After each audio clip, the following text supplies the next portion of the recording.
Hello friends, welcome to ಪವಿಸ್ ಅಡುಗೆ studio. ನೀವು ಇದೇ ಫಸ್ಟ್ ಟೈಮ್ ನನ್ನ ಚಾನಲ್ನ ನೋಡ್ತಿರೋದಾದರೆ ಪ್ಲೀಸ್ ಒಂದ್ಸಲ ಸಬ್ಸ್ಕ್ರೈಬ್ ಮಾಡ್ಕೊಳ್ಳಿ.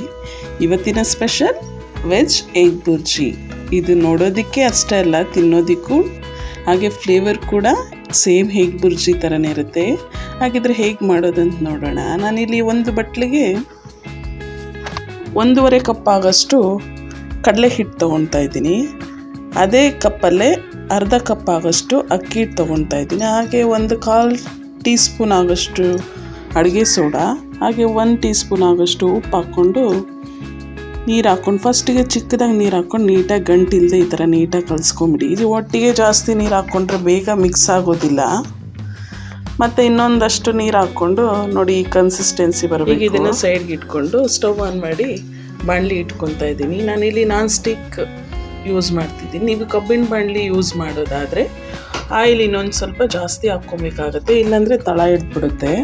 ನಾನಿಲ್ಲಿ 2 ಟೇಬಲ್ ಸ್ಪೂನ್ ಆಗೋಷ್ಟು ಆಯಿಲ್ ಹಾಕ್ಕೊಂಡು ಆಯಿಲ್ ಬಿಸಿ ಆಗ್ತಿದ್ದಂಗೆ ಅರ್ಧ ಸ್ಪೂನ್ ಜೀರಿಗೆ ಹಾಗೆ 1 ಗಡ್ಡೆ ಈರುಳ್ಳಿನ ಕಟ್ ಮಾಡಿ ಹಾಕ್ಕೊತಿದ್ದೀನಿ. ಟೇಸ್ಟಿಗೆ ಎಷ್ಟು ಬೇಕೋ ಹಸಿರು ಮೆಣಸಿನ್ಕಾಯಿ ಹಾಗೆ ಕರಿಬೇವಿನ ಎಲೆ, ಹಸಿ ಶುಂಠಿನ 1 ಇಂಚ್ ಆಗೋಷ್ಟು ಹಸಿ ಶುಂಠಿನ ಸಣ್ಣದಾಗಿ ಕಟ್ ಮಾಡಿ ಈ ಥರ ನೀಟಾಗಿ ಫ್ರೈ ಮಾಡ್ಕೊಂಡ.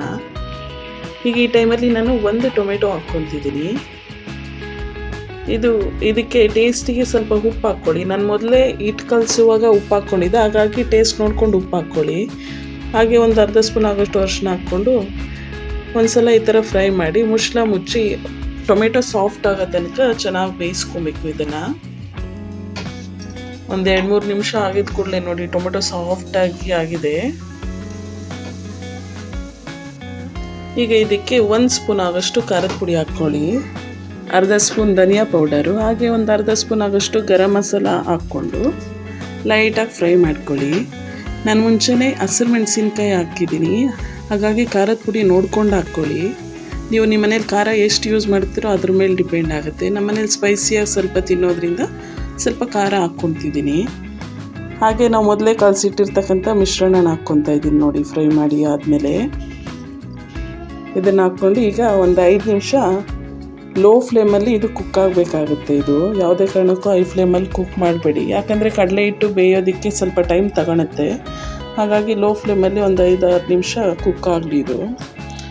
ಈಗ ಓಪನ್ ಮಾಡಿಕೊಂಡು ಇದನ್ನು ನೋಡಿ ಈ ಥರ ಸಣ್ಣ ಸಣ್ಣ ಹೋಲುಗಳು ಮಾಡಿ ಇಟ್ಕೊಂಬಿಡಿ. ಒಂದು ಸ್ವಲ್ಪ ಬೇಗ ಬೇಯೋದಕ್ಕೆ ಹೆಲ್ಪ್ ಆಗುತ್ತೆ. 5 ನಿಮಿಷ ಆದಮೇಲೆ ಈ ಥರ ಹೋಲ್ ಮಾಡಿ ಇಟ್ಕೊಂಡು 1 ಟೇಬಲ್ ಸ್ಪೂನ್ ಆಗೋಷ್ಟು ಆಯಿಲ್ ಹಾಕ್ಕೊಂಡು ಮತ್ತೆ ಕ್ಲೋಸ್ ಮಾಡಿ ಇಟ್ಬಿಡಿ. ಈಗ ನೋಡಿ ಚೆನ್ನಾಗಿ ಬೆಂದಿದೆ ಒಂದು ಸೈಡು. ಈ ಟೈಮಲ್ಲಿ ಹೈ ಫ್ಲೇಮಲ್ಲಿ ಇಟ್ಕೊಂಡು ಈ ಥರ ತಿರ್ಗಿಸ್ಕೊಡ್ಬೇಕಾಗತ್ತೆ. ಇಷ್ಟೊತ್ತು ನಾವು ಲೋ ಫ್ಲೇಮಲ್ಲಿ ಇಟ್ಕೊಂಡು ಹಿಟ್ಟು ಬೇಯಿಸ್ಕೊಂಡಿದ್ದಾಯಿತು. ಈಗ ಹೈ ಫ್ಲೇಮಲ್ಲಿ ಇಟ್ಟು ಈ ಥರ ತಿರುಗಿಸ್ಕೊಟ್ಟು ನಾವು ಮೆತ್ತಗೆ ಈ ಥರ ನೀಟಾಗಿ ಫ್ರೈ ಮಾಡ್ಕೊಬೇಕಾಗತ್ತೆ. ಓನ್ಲಿ ಇದು ಹೈ ಫ್ಲೇಮಲ್ಲೇ ಮಾಡ್ಕೊಬೇಕು.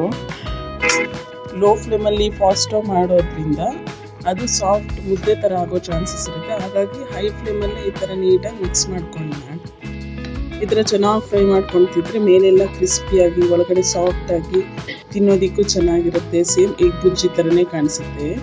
ಬೇಕಿದ್ರೆ ಈ ಟೈಮಲ್ಲಿ ಒಂದ್ಸಲ ನೀವು ಚೆಕ್ ಮಾಡಿ ನೋಡ್ಕೊಳ್ಳಿ. ಸಾಫ್ಟಾಗಿ ಏನಾದರೂ ಅನಿಸಿದ್ರೆ ಇನ್ನು ಸ್ವಲ್ಪ ನೀರಿನಂಶ ಹೋಗೋ ತನಕ ಫ್ರೈ ಮಾಡಿಕೊಂಡು ಲಾಸ್ಟಿಗೆ ಕೊತ್ತಂಬರಿ ಸೊಪ್ಪು ಹಾಕ್ಕೊಂಡು ತಿಂತಿದ್ರಂತೂ ಸಖತ್ತಾಗಿರುತ್ತೆ. ಇದು ಪೂರಿ ಮತ್ತು ಚಪಾತಿ ರೊಟ್ಟಿಗೆಲ್ಲ ಚೆನ್ನಾಗಿರುತ್ತೆ.